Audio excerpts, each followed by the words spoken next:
University మంచి భవిష్యత్తు కోసం తెలుగు విద్యార్థులు ఇష్టపడే యూనివర్సిటీ. కాల్ 9059052378 9059052379.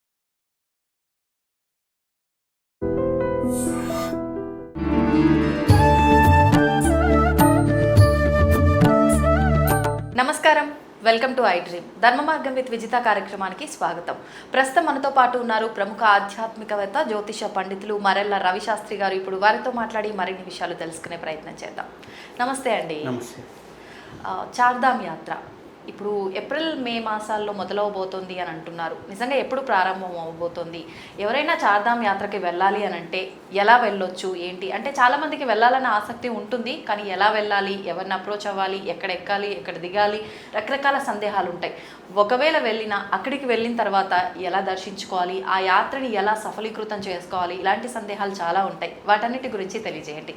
ఇప్పుడు మీరు అడిగిన ప్రశ్న ఒక్కొక్క ధామ్ గురించి చెప్పాలంటేనే చాలా విశేషంగా ఉంటుంది. అయితే మనకి ఇప్పుడున్న సమయంలో మన చార్ధామ్ యాత్ర అంటే రెండు రకాలుగా ఉంటుంది. రెండు రకాలుగా అంటే మనకి బడా చార్ధామ్ అని, చోటా చార్ధామ్. ఇప్పుడు మనకి హిమాలయాల్లో జరిగేది చోటా చార్ధామ్. బడా చార్ధామ్ అంటే మనకి పూరి, ఇటు శృంగేరి, ఇటు ద్వారక, బద్రీనాథ్ కలిపితే ఇది బడా చార్ధామ్ అనమాట. గురువులందరూ బడా చార్ధామ్ చేస్తారు. అంటే బడా చార్ధామ్ అంటే ఈ 4 క్షేత్రాలు కలిపి, అంటే అప్పుడు అన్ని స్టేట్లు టచ్ అవుతూ వెళ్తారు. ఏ 4 క్షేత్రాలు? బద్రీనాథ్, పూరి, శృంగేరి, ద్వారకా నుంచి, ద్వారకా అంటే గుజరాత్, పూరి అంటే ఇటు తూర్పు, మనకి కిందకి శృంగేరి. అప్పుడు ఏమవుతుంది, మొత్తం తిరిగి వచ్చేసరికి మొత్తం ఇండియా మొత్తం కవర్ అవుతుంది. అలా అన్ని భాషలు, అన్ని ప్రాంతాలు తెలుసుకోవడానికి గురువులు చేసేది ఈ బడా చార్ధామ్ అనే చేస్తారు. చోటా చార్ధామ్ అంటే బద్రీనాథ్, కేదార్నాథ్, యమునోత్రి, గంగోత్రి. దీనికి అక్షయ తృతీయకి సంబంధం ఉంది. యాత్రకి దీపావళి అమావాస్యకి చార్ధామ్ యాత్రకి సంబంధం ఉంది. ఏంటండి? అక్షయ తృతీయ రోజు యమునోత్రి, గంగోత్రి ఓపెన్ అవుతాయి. అక్షయ తృతీయ వెళ్ళిన రెండో రోజు కేదార్నాథ్ ఓపెన్ అవుతుంది. 4th డే బద్రీనాథ్ ఓపెన్ అవుతుంది. ప్రతి సంవత్సరం అంతే, ఫిక్స్డ్ అది. అక్షయ తృతీయ రోజు ఇప్పుడు యమునోత్రి ఉంది. హనుమాన్ చెట్టిలో మామూలుగా విగ్రహాలు పూజ చేస్తుంటారు యమున అమ్మవారిని. యమున అంటే ఎవరు? యముడి యొక్క చెల్లెలు, శని భగవానుడి యొక్క సిస్టర్. కాబట్టి యమునా నది కింద భాగంలో అక్కడ మనకి చేస్తూ ఉంటారు. ఎప్పుడైతే ఈ హనుమాన్ చెట్టి, ఇవన్నీ జానకి చెట్టి అన్నీ ఉంటాయి. అవన్నీ చెట్టి అంటే ఇక్కడ తండాల్లాగా అర్చన. హనుమాన్ చెట్టి వరకు 5 ఫీట్లలో మంచు ఉంటుంది. ఇప్పుడు క్లియర్ అవుతూ వెళ్తుంది ఏప్రిల్ స్టార్టింగ్ నుంచి. సో అక్షయ తృతీయ రోజు కొండపైన అక్కడి నుంచి 6 కిలోమీటర్ల ట్రెక్కింగ్ ఉంటుంది. ఆ ట్రెక్కింగ్ అయిపోయిన తర్వాత హ్యాపీగా అక్కడ మనము యమునా టెంపుల్ ఉంటుంది, బంగారు విగ్రహం ఉంటుంది యమున అమ్మవారిది. హ్యాపీగా ఇక్కడలాగా మనకి పెద్ద పెద్ద టెంపుల్ ఉండవు, చాలా చిన్న టెంపులే ఉంటుంది. హ్యాపీగా వెళ్ళి దర్శనం అంటే 2 నిమిషాలు 3 నిమిషాలు. కాకపోతే అక్కడ ఏంటంటే కింద కుండాలు ఉంటాయి. ఆ కుండాల్లో వేడి నీళ్ళు వస్తూ ఉంటాయి, హ్యాపీగా చేస్తూ ఉంటారు. కొన్ని కుండాలు ఉంటాయి, సూర్యకుండం అని ఉంటుంది. సూర్యకుండంలో బియ్యము ఇట్లా మూట కట్టి దాంట్లో వేస్తే ఒక 5 నిమిషాల తర్వాత తీస్తే అన్నం అవుతుంది. అలా వండుకుంటారు అనమాట సూర్యకుండంలో. మామూలు కుండాల్లో ఏంటంటే కింద ఉండేటటువంటి కుండాల్లో ఎంత స్నానం చేయాలో అంత స్నానం చేస్తూ ఉంటారు. యమునోత్రి మనకి అక్షయ తృతీయ రోజున యమునోత్రి, గంగోత్రి ఓపెన్ అవుతాయి. అలాగే కేదార్నాథ్, బద్రీనాథ్ వచ్చేసరికి మనకి అయిపోయిన రెండో రోజు, అక్షయ తృతీయ అయిపోయిన రెండో రోజు ఇవి ఓపెన్ అవుతాయి. ఇప్పుడు మన రెండో రోజు ఒకటి కేదార్నాథ్, 4వ రోజేమో ఇది అన్నమాట. రేపు మనం చూసుకుంటే ఏప్రిల్ 30 అక్షయ తృతీయ. ఏప్రిల్ 30వ తేదీ యమునోత్రి, గంగోత్రి యాత్ర స్టార్ట్ అవుతుంది. ఆ తర్వాత మే 2వ తేదీ కేదార్నాథ్, మే 4వ తేదీ బద్రీనాథ్.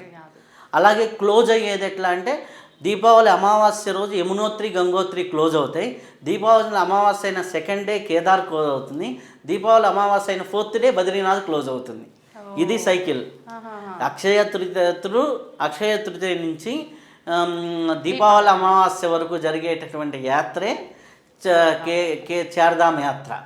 6 నెలలు ఓపెన్, 6 నెలలు. ఎక్కడి నుంచి 6 నెలలు? అక్షయ తృతీయ నుంచి దీపావళి అమావాస్య వరకు. ఈ స్టార్టింగ్ వచ్చేసి యమునోత్రితో స్టార్ట్ అవుతుంది యాత్ర. ఎక్కడి నుంచి మనం హరిద్వార్ నుంచి బయలుదేరితే హరిద్వార్లో ఎన్నో క్షేత్రాలు ఉన్నాయి, దర్శనం చేసుకుంటాం. హరిద్వార్లో చండీ అమ్మవారు ఉంది, మానసాదేవి శక్తిపీఠం, అవి దర్శనం చేసుకుంటాం. అది అక్కడే శాంతి కుంజి గాయత్రి పరివార్ ఉంది. ఆ తర్వాత ఋషికేశ్ వెళ్తాం. ఋషికేశ్కి హరిద్వార్కి 18 కిలోమీటర్లు. 18 కిలోమీటర్లు అక్కడి నుంచి ఎంత దాదాపులో ఒక 20-25 మినిట్స్లో వెళ్ళిపోవచ్చు. అక్కడి నుంచి మనకి ఋషికేశ్ ఎక్కువ ట్రాఫిక్ ఉంటుంది. దాంట్లో స్వామి దయానంద ఆశ్రమం, శివానంద ఆశ్రమం, అలాగే నీలకంఠేశ్వర మందిర్, అక్కడి నుంచి ఒక 20 కిలోమీటర్స్ దూరంలో నీలకంఠేశ్వరుడు అంటే శివుడు విషాన్ని తాగినటువంటి ప్రదేశం, అది నీలకంఠేశ్వర లింగం అక్కడ ఉంటుంది. ఆ తర్వాత వశిష్ఠ గృహ అని ఉంటుంది, వశిష్ఠుడు తపస్సు చేసినటువంటిది. ఆ తర్వాత అరుంధతి గృహ అని ఉంటుంది, అరుంధతి తపస్సు చేసిన ఈ గంగానది ఒడ్డు ఉంటాయి. అక్కడి నుంచి వెళ్తే మనకి దైవప్రయాగ, రుద్రప్రయాగ దాకా కామన్గా వెళ్తాం. ఈ 3 ప్రయాగలు, విష్ణు ప్రయాగ, ఈ 3 దవులుతుంటాయి అన్నమాట. ఆ ప్రయాగాలు దాటిన తర్వాత నుంచి మనం ట్రావెల్ అనేది మారుతుందన్నమాట. మారేసి ఇట్లా యమునోత్రికి వెళ్తాం, గంగోత్రికి వెళ్తాం అన్నమాట. యమునోత్రికి వెళ్ళడానికి ఇక్కడి నుంచి మనకి ఎంత అంటే 200 కిలోమీటర్స్ దాకా ఉంటుంది. హ్యాపీగా మనకి ఆ 200 కిలోమీటర్స్ 10 to 12 అవర్స్ జర్నీ ఉంటుంది ఋషికేశ్ నుంచి. ఉదయాన్నే బయలుదేరితే అక్కడ నైట్ జర్నీలు ఉండవు, డే టైం. ఒకరోజు మార్నింగ్ బయలుదేరితే ఈవినింగ్ నైట్కి 8కో 9కో చేరుతాం. 9కి చేరిన తర్వాత హ్యాపీగా అక్కడ స్టే హనుమాన్ చెట్టిలోనో బేస్ క్యాంప్లోనో ఎక్కడో చోట రూములు తీసుకోవాలి, ఖచ్చితంగా ఉండాలి. ఎలా ఉంటుంది అంటే -డిగ్రీలు తెల్లవారుజామున పడిపోతుంది. అక్కడ మళ్ళీ 4:30 కల్లా తెల్లవారుతుంది. నైట్ ఈవినింగ్ వచ్చేసరికి 5-5:30 4 కల్లా చీకటి పడిపోతుంది. 4 నుంచే మనకి ఇక్కడికి అక్కడ 2 hours 2.5 hours డిఫరెన్స్ ఉంటుంది. ఆ తర్వాత అక్కడి నుంచి 6 కిలోమీటర్స్ పైకి వాక్ అనమాట. ఇట్లా ఉంటుంది కొండ, 6 కిలోమీటర్లు. గుర్రాలు కూడా ఉంటాయి. పైకి ఎక్కేటప్పుడు హ్యాపీగా గుర్రాలు వాడుకోవచ్చు, వచ్చేటప్పుడు నడుచుకుంటూ రావచ్చు హ్యాపీగా. అక్కడికి వెళ్ళిన తర్వాత టెంపుల్ కింది భాగంలో, మనకి యమునోత్రి టెంపుల్ కింది భాగంలో వేడి నీళ్ళు వస్తాయి. అంటే వేడి మనకి లైక్ స్విమ్మింగ్ పూల్ లాగా ఉంటాయి, వేడి ఉష్ణకుండలాలు అంటారు. దాంట్లో హ్యాపీగా మనం స్నానం చేయొచ్చు. లేడీస్కి లేడీస్ ఉంటుంది, జెంట్స్కి జెంట్స్ ఉంటుంది. హ్యాపీగా స్నానం చేసిన తర్వాత హ్యాపీగా అమ్మవారిని దర్శనం చేసుకోవచ్చు. కాకపోతే ఆక్సిజన్ లెవెల్స్ చాలా తక్కువ ఉంటాయి. బ్రీతింగ్ ప్రాబ్లం ఉన్న వాళ్ళు కొన్ని క్యాప్సూల్స్ ఉంటాయి ఆక్సిజన్ది, లేకపోతే టెంపరీ ఆక్సిజన్ క్యాన్స్ ఉంటాయి చిన్నవి, అవి తీసుకొని వెళ్ళాలి. ఎందుకంటే ఆక్సిజన్ అందడానికి కొంతమందికి స్నానాలు చేసిన తర్వాత ఆక్సిజన్ అందదు అనమాట. అప్పుడు ఆక్సిజన్ టెంపరీ ఉంటాయి, 1/2 kg ఇట్లాంటివి. అలా అవి టెంపరీగా తీసుకెళ్తే ఒక 2 minutes సపోర్ట్ ఇస్తే ఆటోమేటిక్గా సర్వైవల్ అవుతారు. ఆ తర్వాత అక్కడి నుంచి హ్యాపీగా దర్శనం చేసుకుని హ్యాపీగా దిగి రావచ్చు. దీనికి పెద్ద ఇది కానీ మనకేం లేదు. అక్కడి నుంచి బయలుదేరితే ఉత్తర కాశీ వస్తాం. ఉత్తర కాశీలో స్టే చేసి ఉత్తర కాశీ నుంచి మళ్ళీ అక్కడి నుంచి 100 కిలోమీటర్స్ గంగోత్రి. యమునోత్రి నుంచి ఉత్తర కాశీ 100, 102 ఎంతో ఉంటుంది. ఉత్తర కాశీ నుంచి మళ్ళీ గంగోత్రి అనమాట. అక్కడ డే టైం మనకి మామూలుగా జనరల్గా ఆ రోజు ఉదయాన్నే దర్శనం చేసుకుంటే పైకి వెళ్ళడానికి ఒక 2 hours, రావడానికి ఒక 2 hours, అక్కడ ఒక 2 hours ఉన్న మనం అరౌండ్ 11 o'clock వస్తాం. 11 o'clock వచ్చిన తర్వాత అక్కడి నుంచి బయలుదేరితే ఈవినింగ్కి ఉత్తర కాశీ వచ్చేస్తాం. ఉత్తర కాశీలో మంచి శివాలయం అద్భుతంగా ఉంటుంది. గంగా ఫస్ట్ టౌన్లోకి ఉత్తర కాశీలోకి వచ్చేది. అక్కడి వరకు ఏ సిటీ తగలదనమాట. అక్కడి నుంచి గంగోత్రికి వెళ్తాం. గంగోత్రి ఏంటంటే గంగా నది ఉద్భవించిన ప్రదేశం, భగీరథుడు తపస్సు చేసిన ప్రదేశం. అక్కడి వరకు ఏంటంటే భగీరథి నదే గంగాగా ఇంకా మారదు. గంగాగా మారేది ప్రయాగ దగ్గర, దేవప్రయాగ దగ్గర మారుతుంది అనమాట. ఎట్లాగంటే దీనికి మళ్ళీ గోదావరి నదికి చాలా సంబంధం ఉంది. గోదావరి నది ఏమో గంగా నదికి గోదావరి నది కాంబినేషన్ ఏంటంటే గోదావరి ఏకగా ఒక నదిగా పుట్టి కలిసేటప్పుడు 7 పాయలుగా చీలి కలుస్తుంది సముద్రంలో. గంగా నది 7 పాయలుగా పుట్టి కలిసి ఒక నదిగా వస్తుంది. అంటే 7 చోట్ల పుడుతుంది. అలకనందాగా బద్రీనాథ్లో, మనకి మందాకినిగా మనకి కేదార్నాథ్లో కనిపిస్తుంది. అలాగే మందాకిని అంటే కైలాస పర్వతం నుంచి మందాకిని నది వస్తుంది. లాస్ట్ టైం వరదలు వచ్చింది ఆ మందాకిని నదికి. శివాలయం పక్క నుంచి వస్తూ ఉంటుంది, చిన్నదిగా ఉంటుంది, దానికే పెద్ద అన్నమాట. సో ఆ మందాకినిగా అక్కడి నుంచి వస్తుంది. ఇక్కడి నుంచి ఇది అటు నుంచి మనకు వచ్చేసరికి భగీరథిగా వస్తుంది. భగీరథిలో ఇవన్నీ ఒక్కొక్కటి సరస్వతి నది కలుస్తుంది, అలకనందాలో సరస్వతి కలుస్తుంది, తర్వాత ఇంకొక నది కలుస్తుంది. ఆ తర్వాత వచ్చేసరికి ప్రయాగరాజ్ దగ్గర ఈ అలకనంద ఈ యొక్క భగీరథి కలిసి ఇది గంగా నదిగా మారుతుందన్నమాట. అక్కడి నుంచి గంగా నది కింద వస్తుంది. అంత ముందరంతా కూడా ఇది అనమాట. అయితే మనకి అక్కడ ఏమిటంటే భగీరథ వాళ్ళు తపస్సు చేసిన ప్రదేశము మనకి చాలా వైట్ కలర్లో ఉంటుందన్నమాట.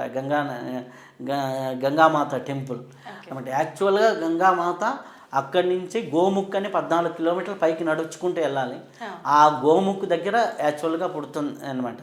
ఆ గోముఖ్ దాటి పైకి ఇంకొక 4 కిలోమీటర్లు వెళ్తే గోముఖ్ వెళ్ళటమే కష్టం. గోముఖ్ దాటి ఇంకా 4 కిలోమీటర్స్ పైకి వెళ్తే అక్కడ తపోవనం. అక్కడ ఎక్కువ మంది మనం చెప్పేటటువంటి పెద్ద పెద్ద ఋషులు అక్కడ ఉంటారు. దాన్ని దాటి ఇంకా వెళ్తే సతోపంత్ అని వస్తుంది. సతోపంత్ నుంచి ఇట్లా కేదార్ రావచ్చు, ఇట్లా బద్రీ రావచ్చు, ఇట్లా రావచ్చు. ఇవన్నీ ఒకే లైన్లో ఉంటాయి. కానీ మనం ట్రావెల్ చేయడం అనేది కిందకు వచ్చి పైకి వెళ్ళటం మనకి టైం పడుతుంది.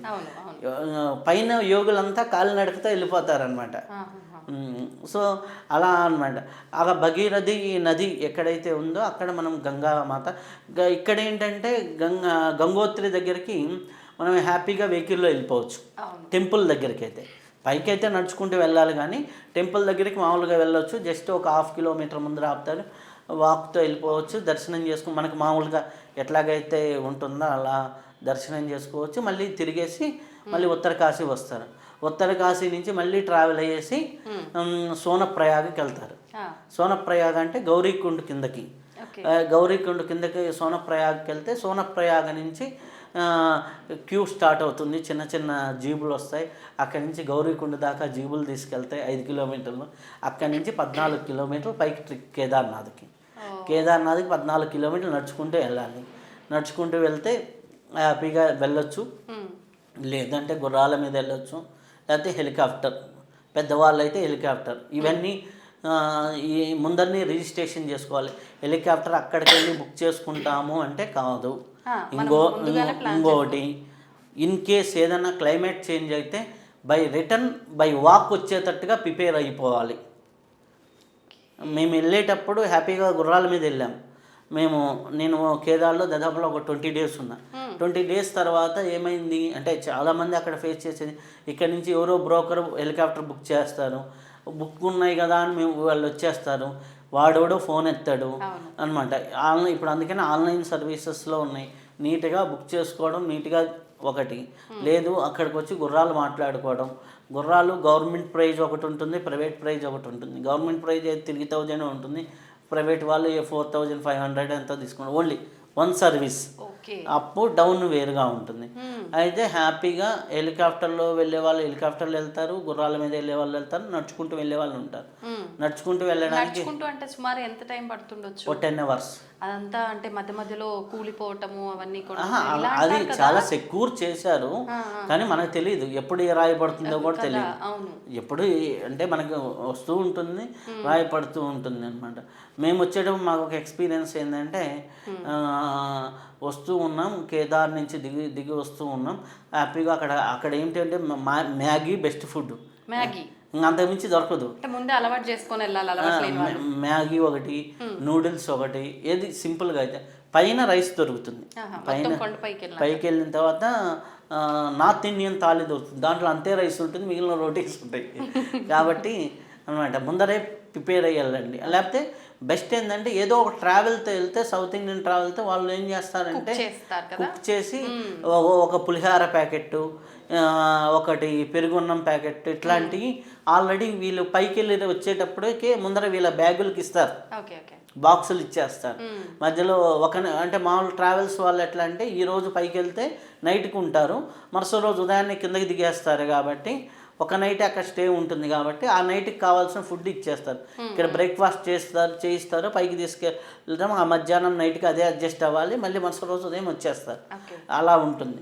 కాబట్టి హ్యాపీగా కేదార్ వెళ్ళినప్పుడు కేదార్లో టెంపుల్ వెనక శంకరాచార్యులు ఇప్పుడు చాలా బాగుంటున్నారు. శంకరాచార్యులు అప్పుడు సమాధి ఉండేదంట.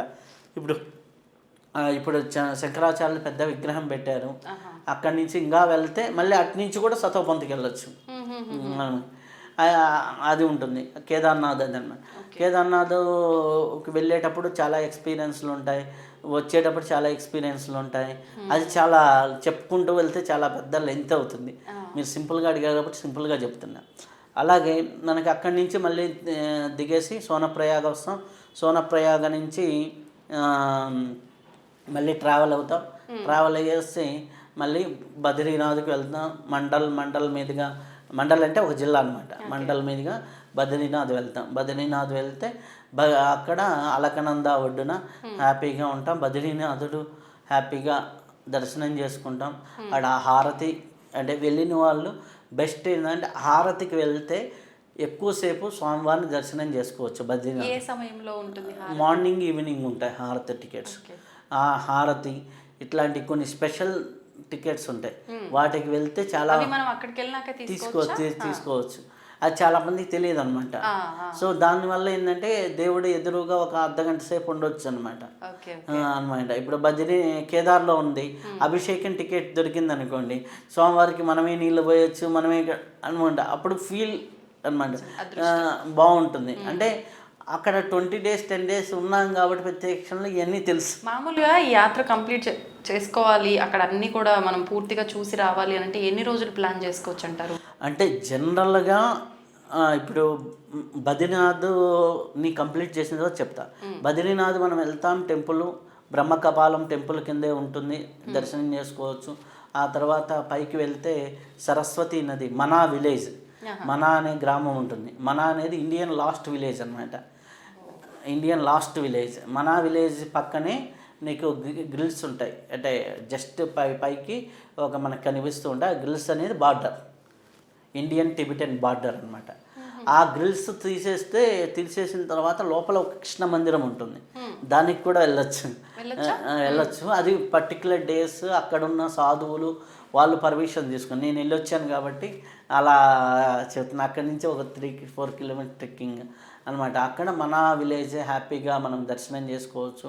మనా విలేజ్లో చాలా బాగుంటుంది లైఫ్ స్టైల్. అక్కడి నుంచి వెళ్తే మనకి వినాయకుడు గృహ, విఘ్నేశ్వర గృహ ఉంటుంది. విఘ్నేశ్వరుడు వేదాలు రాసింది అక్కడనే. ఓకే, వ్యాసుల వారు ఈ మహాభారతాన్ని రచించిన గృహ వ్యాస గృహ అంటారు. అది ఉంటుంది అక్కడ. చాలా ఎనర్జీస్ బాగుంటాయి, చాలా ప్రశాంతంగా ఉంటుంది. అక్కడి నుంచి కొద్దిగా ముందుకు దిగితే సరస్వతి నది అక్కడ కనిపిస్తుంది మనకి. సరస్వతి టెంపుల్, సరస్వతి నది ఉంటుంది. సరస్వతి నది దగ్గర నుంచి మనం వెళ్ళొచ్చు. అక్కడ సరస్వతి నది దాటిన దగ్గరే మనకి మహాభారతంలో ద్రౌపదీదేవి జీవం వదిలింది అంటారు. ఆ తర్వాత కొద్దిగా ముందుకు ట్రావెల్ అయ్యి వెళ్ళిపోతే ఇది అంతా నడిచే ఓపుకున్న వాళ్ళకి అనమాట. త్రిపుర సుందరి అమ్మవారి టెంపుల్ ఉంటుంది. అక్కడ నకులూరు సాధావులో మనకి ప్రాణం. అక్కడి నుంచి ఒక 6 kilometers నడిస్తే ట్రావెల్ చేస్తే వసుధార అని ఉంటుంది. అక్కడి నుంచి ఇంకా 27 kilometers 26 kilometers ఉంటే మన ఋషుల గృహలు. ఆ తర్వాత సతోపంతులో దేవతా కుండాలు. అక్కడి నుంచి ఇంకా ముందుకెళ్తే మనకి ధర్మరాజు కైలాసానికి నడిచిపోయిన మెట్లు ఉంటాయి. అక్కడి నుంచి ఎన్నో ఇంకా అక్కడి నుంచి నీ చేతుల్లో ఉండదు జర్నీ. హిమాలయ యోగులు ట్రావెల్ చేయిస్తారు. ఇప్పుడు కొంతమంది సీక్రెట్ ప్లేస్లకి హిమాలయాలకు వెళ్ళాం కదా, ఇప్పుడు నేను అవి చెప్పేస్తే రేపు అందరూ నా వెంబడి పడిపోతారు. అందుకని పేర్లు రివీల్ చేయటల్లా, ఎందుకంటే చెప్తే ఓ అనుకుంటారు అటు ఎట్ట అనేసి. సో దీనికి ఏంటంటే ఫిజికల్ ఫిట్నెస్ ఇంపార్టెంట్. చార్ధామ్ యాత్రకి ఎవరు వెళ్ళాలన్నా ఫిజికల్ ఫిట్నెస్ అనేది ఇంపార్టెంట్. జనరల్గా వెళ్ళే వాళ్ళందరూ కూడా 8 to 9 days ట్రిప్ వెళ్తారు. హరిద్వార్ టు హరిద్వార్ 8-9 days మామూలుగా. ఎందుకంటే ట్రావెలింగ్కి 4 days 4 ధామ్స్లో ఉంటుంది. కేదార్లో 2 days పడుతుంది కాబట్టి 2 nights పడుతుంది కాబట్టి అట్లా 9 days అనేది మామూలుగా తీసుకెళ్తారు. ఇప్పుడు అలా కాకుండా హెలికాప్టర్ ట్రిప్ వచ్చింది. డెహ్రాడూన్ టు హెలికాప్టర్లో ఒక ప్లేస్కి వెళ్ళటం, డైరెక్ట్ దర్శనం చేసుకోవడం, మళ్ళీ వెహికల్లో రావటం, మళ్ళీ హెలికాప్టర్, మళ్ళీ అట్లా చార్ధామ్ని 4 daysలో ట్రిప్ అయ్యేది కూడా ఉంది. మామూలుగా అయితే 9 days. ఇంకా బాగా చూడాలంటే ఒక్కొక్క ధామ్లో మీరు యమునోత్రిలో మనకి పెద్దగా టైం పట్టదు, 1 day సరిపోతుంది. మనకి గంగోత్రిలో ఓ 4-5 days మినిమం ఉండగలిగితే చాలా బాగుంటుంది. కేదార్లో ఒక 1 వీక్ ఉండగలిగితే బాగుంటుంది. బద్రీనాథ్లో ఒక 10 days 15 days ఉంటే అది అన్నమాట. మేము బద్రీనాథ్లో దాదాపులో ఒక 1 month పైన ఉన్నాం. మొత్తం నెల ట్రిప్ వేసారా ఏంటి మీరు? 2 months పైన. కాబట్టి ఏ ఇయర్లో? లాస్ట్ ఇయరా? 2022. 22లో సెకండ్ టైం వెళ్ళి, ఫస్ట్ టైం నేను నార్మల్గా వెళ్ళి వచ్చాను, సెకండ్ టైం అలా అన్నీ తెలుస్తాయి అన్నమాట.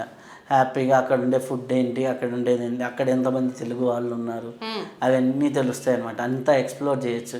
ఎలా అంటే కాలినడకన ప్రతి ఒక్క గుంది తిరగచ్చు మన సొంత. మీరు అన్నట్టుగా స్టామినా, ఓపిక ఉండాలి ఖచ్చితంగా. ఓపిక ఉండాలి. మనని గైడ్ చేసే వాళ్ళు కూడా ఉండాలి కదా. గైడ్ ఏం అవసరం లేదు. ఇటు నుంచి పోతే అక్కడ అలకనంద కోడు, అలకనందాకి ఇటు తిరిగినా అలకనందాకి అటు ఇటే ఉండేది. నరపర్వతం, నారాయణ పర్వతం. నారాయణ పర్వతం మీద స్వామివారు ఉంటారు. నరపర్వతం మీద అన్ని గెస్ట్ హౌస్లు ఇవన్నీ ఉంటాయి. వాటిని చూసుకుంటూ హ్యాపీగా మనం మధ్యలో ఒకే ఒక బ్రిడ్జి, ఎటుపోయినా ఆ బ్రిడ్జి దగ్గరికి రావాల్సిందే దాటాలంటే హ్యాపీగా. అక్కడ సుమారుగా అంటే హెలికాప్టర్ త్రూ వెళ్ళే వాళ్ళకి సమయం అయితే సేవ్ అవుతుంది, కానీ ఖర్చు ఎంత వస్తుంది అంటారు నార్మల్గా? నాకు అది ఎగ్జాక్ట్గా తెలియదు. సుమారుగా నాకు తెలియదు ఎగ్జాక్ట్గా, నేను ఎప్పుడు ట్రై చేయలేదు. కానీ మామూలు ట్రావెలింగ్లో అయితే మటుకు బస్సుల్లో వెళ్ళే వాళ్ళకి చార్ధామ్ అంతా కూడా అరౌండ్ 30-35 ట్రిప్కి ట్రావెల్స్కి ఛార్జ్ చేస్తున్నారు. 25 to 35 మధ్యలో అన్నీ ఛార్జ్ చేస్తున్నారు. మళ్ళీ అక్కడ హెలికాప్టరు అవన్నీ మళ్ళీ మనం పే చేసుకోవాల్సిందే. అంటే ఇప్పుడు హెలికాప్టర్, ఇప్పుడు యమునోత్రిలో హెలికాప్టర్ అన్నా, ఇప్పుడు గంగోత్రిలో గుర్రాలు అనుకున్నా, అది ఎవరి ఇష్టం. డోలులా గుర్రాల, కొంతమంది గుర్రం ఎక్కలేరు, కొంతమంది డోలు ఎక్కగలుగుతారు. అలా అనమాట. ఒక్కొక్కరు ఒక్కొక్క కంఫర్ట్ అనమాట. అంటే హెవీగా లగేజ్ తీసుకెళ్తారు, హెవీగా లేకుండా సింపుల్గా స్వెటర్స్ తీసుకొని హ్యాపీగా ఎక్కువ. కొంతమంది ఏంటంటే ఇక్కడ నుంచి పెద్ద పెద్ద షూస్ హెవీగా వేసుకుంటారు. ఏదైతే లైట్ షూస్ ఉన్నాయి, ఎందుకంటే హెవీగా ఏదో మేము ట్రెక్కింగ్ చేస్తామని పెద్దది వేసుకుంటాను. అక్కడికి వెళ్ళేసరికి ఒక 52 kilometers వచ్చేసి ఈ షూసే బరువు అనిపిస్తాయి. అలా కాకుండా మీకు ఏది కంఫర్టో లైట్ వెయిట్ ఉన్నది వేసుకోవటం, చలి లేకుండా వేసుకోవటం. టెంపుల్కి వెళ్తున్నాం కదా అని మనము ఇక్కడలాగా శారీస్ పెట్టుకొని లేడీస్ వస్తారు. ఆడ శారీస్ అంటే శారీ కట్టుకొని గుర్రం మీద కూర్చోలేరు, చాలా కష్టం. గుర్రం మీద కూర్చోవాలంటే శారీ కట్టుకొని కూర్చోలేరు. అవన్నీ కాకుండా కొంత ఆ కంఫర్ట్లు చూసుకొని పెట్టుకుంటే మంచిది. అలాగే వీలైనంత వరకు సాక్షులు వాడుకుంటూ ఉంటే అక్కడ ఒక తెలియని ఒక ఫంగస్ అనేది ఉంటుంది. మనకి తెలియకుండానే ఎక్కువ కాఫ్ వస్తుంటుంది. ఆ కాఫ్ అనేది తగ్గదు తొందరగా. ఆ హిమాలయాల్లో పట్టిన కాఫ్ మనకి ఇక్కడ వచ్చిన తర్వాత కూడా చాలా రోజులు క్యారీ అవుతుంది. కాబట్టి ఆడ చిన్న చిన్న మూలికలు ఇస్తారనమాట. ఆ మూలికలు తీసుకొని అనమాట కాఫ్కి అక్కడ అడుగుతూ ఉంటే ఇస్తారు, అది ఇస్తారు. అలా చేస్తూ ఉంటే చాలా మంచిదన్నమాట. ఏదన్నా ఎమర్జెన్సీస్ ఉంటే ఆర్మీ వాళ్ళు సపోర్ట్ ఇస్తూ ఉంటారు. సో చాలా బాగుంటుంది. ఇప్పుడు బద్రీనాథ్లో కూడా చాలామంది ఈ చలికాలంలో కూడా మంచులో కూడా ఉండేవాళ్ళు ఉన్నారు. కొంతమంది యోగులు ఉంటారు. అప్పుడు టెంపుల్ మొత్తం క్లోజ్ అయింది అంటే నాకు వాళ్ళు వీడియోలు పంపిస్తారు అన్నమాట. టెంపుల్ మీద మొత్తం క్లోజ్ అయిపోయింది ఇదిగోండి అనేసి. అప్పుడు వాళ్ళు అక్కడే ఉంటారు. 6 నెలలకు ఒకేసారి తింటాం కాదు, 6 నెలలు.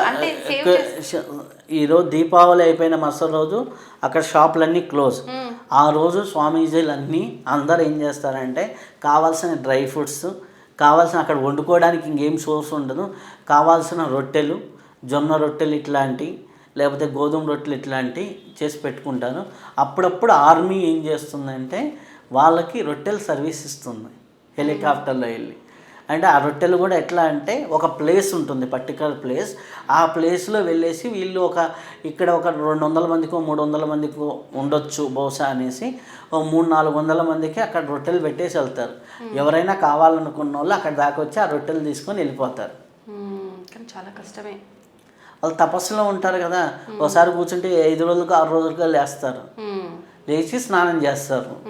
అక్కడ ఉన్న వాళ్ళు చేస్తారా యోగులు?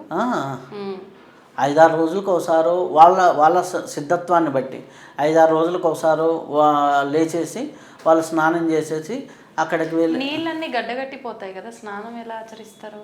కుండలాలు ఉన్నాయి కదా, ఉష్ణ కుండలాలు. హిమాలయాల్లో ఎక్కడ పెట్టిన ఉష్ణ కుండలాలు ఉంటాయి అక్కడక్కడ. ఆ కుండలాలు వీళ్ళకి స్నానానికి. ప్రకృతి చూడు ఎంత అద్భుతంగా. వేడి నీళ్ళు ఉంటాయి దాంట్లో. కొన్ని స్నానం ఇప్పుడు మనకి బద్రీనాథ్ దగ్గర ఉన్న ఒక ఉష్ణకుండలం అయితే ఉదయం 6 నుంచి 9 వరకు దిగితే ఏం కాదు. 9 దాటామనుకో మనకి శరీరం కాలుతుంది, అంత వేడి అవుతాయి. 9 వరకు మటుకు చల్లగా కాదు, ఉలెచ్చగా మనం కంఫర్ట్గా మనం స్నానం చేసే అంతే ఉంటాయి.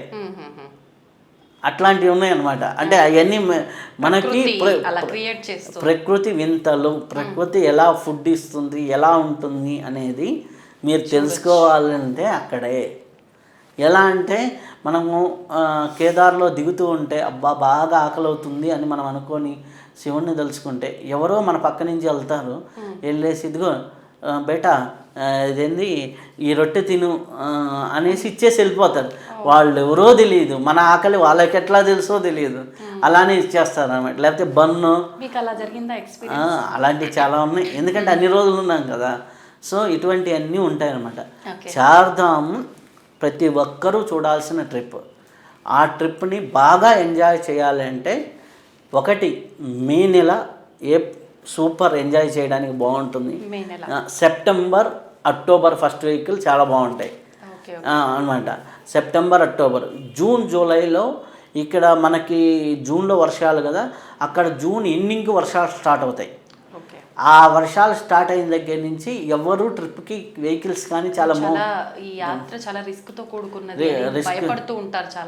అనమాట. ఇప్పుడు చాలా వరకు రోడ్స్ కానీ చాలా వరకు టన్నెల్స్ కానీ చాలా బాగా చేశారు. అంతకుముందర సింగిల్ వేస్ ఉండేవి, ఇప్పుడు అన్నీ డబల్ వేస్ చాలా వరకు ఉంది. అంటే మనం ఇక్కడి నుంచి మన డ్రైవర్ల కంటే వాళ్ళ డ్రైవర్లు, ఎందుకంటే లాస్ట్ ఇయర్ హైదరాబాద్ నుంచి వెళ్ళిన కొంతమంది అక్కడ మార్కులు పెట్టుంటే అది వాళ్ళకి అర్థం కాక అక్కడే పోయి నిలబడ్డారు, రాళ్ళు పడి చనిపోయారు.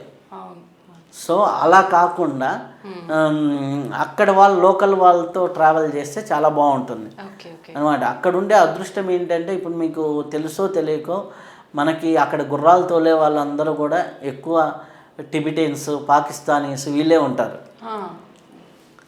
అనమాట. అంటే వాళ్ళకి ఈ 5-6 నెలలు సంపాదించుకొని వెళ్ళిపోతారు, మిగతా నెలల్లో అనమాట గుర్రాలు అవి ఇవి. కానీ వీలైనంత నడిచే ఓపిక ఉన్న వాళ్ళు గుర్రాలను హింస పెట్టకుండా నడవండి. ఎందుకంటే వాళ్ళు ఇదే ట్రిప్పులు అనేసి ఒక్కో రోజు 2 ట్రిప్పులు వేసేసి ఆ గుర్రాలు ఏంటంటే నడవలేక పడిపోతాయి అన్నమాట. పడిపోయి అలానే ప్రాణాలు వదులుతూ ఉంటాయి. సో వాటిని చూసినప్పుడు చాలా బాధేస్తూ ఉంటుంది. కాబట్టి వీలైనంత వరకు మీరు నడకతో ప్రయాణం చేయండి, లేకపోతే హెలికాప్టర్ వాడుకోండి, చాలా బాగుంటుంది. చాలా చాలా బాగుంటుంది ఆ ట్రిప్ అనేది. ఎవరైనా సరే ఒక్కసారి చూడవలసిన ట్రిప్. వెళ్ళే ముందర హెల్త్ చెకప్ చేసుకోండి. హెల్త్ చెకప్ చేసుకొని కండిషన్స్ ఏందో తెలుసుకొని మీరు వరుసన ఒక 20 నుంచి ఒక నెల రోజులు బాగా రోజుకు ఒక 10 కిలోమీటర్లు వాకింగ్ చేసి ముందుగానే ప్రిపరేషన్ రోజుకు ఒక 10 కిలోమీటర్లు వాకింగ్ చేసి వెళ్ళారనుకోండి, చార్ధామ్ ట్రిప్ని ఎంజాయ్ చేయొచ్చు. లేదు అని అక్కడ పోయి ఏదో నడుస్తాం కదా అని ఓవర్ కాన్ఫిడెంట్తో వెళ్ళారా, అక్కడ ఏంటంటే మనలాగా ప్లెయిన్ రోడ్లు ఉండవు, ఇట్లా అప్ అండ్ డౌన్స్ ఉంటాయి.